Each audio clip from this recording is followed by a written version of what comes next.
Logic gates are an essential component in computing in the modern day. They make up essentially all of everyday objects that you use. Now, we all know those videos where they made a Minecraft calculator, or they used marbles to make a calculator, or with literally anything, including, but not limited to, Mario Maker.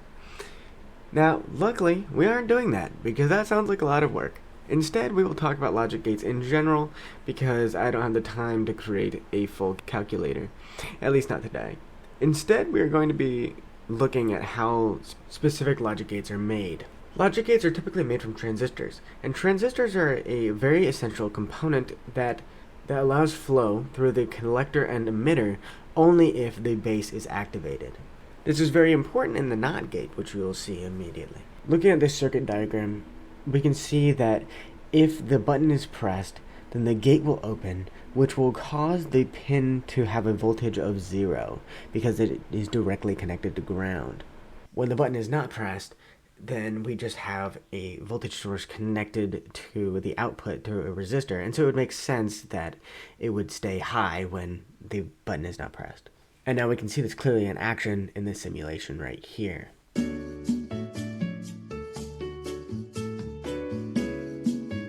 You may notice that for whatever reason, there's still a little bit of light that is coming through when there's not supposed to be any.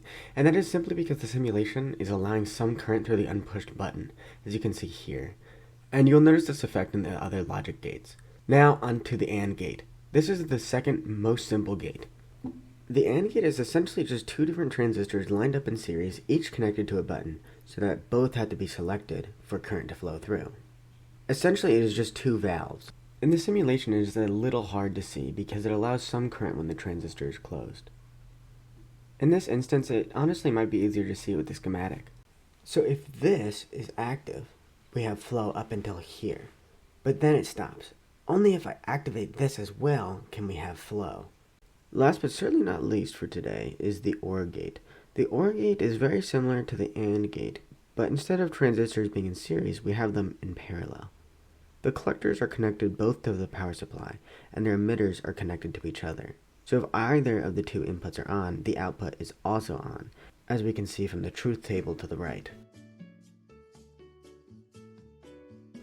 Then from the simulation you can see if one of the two inputs are on, then the whole thing is on.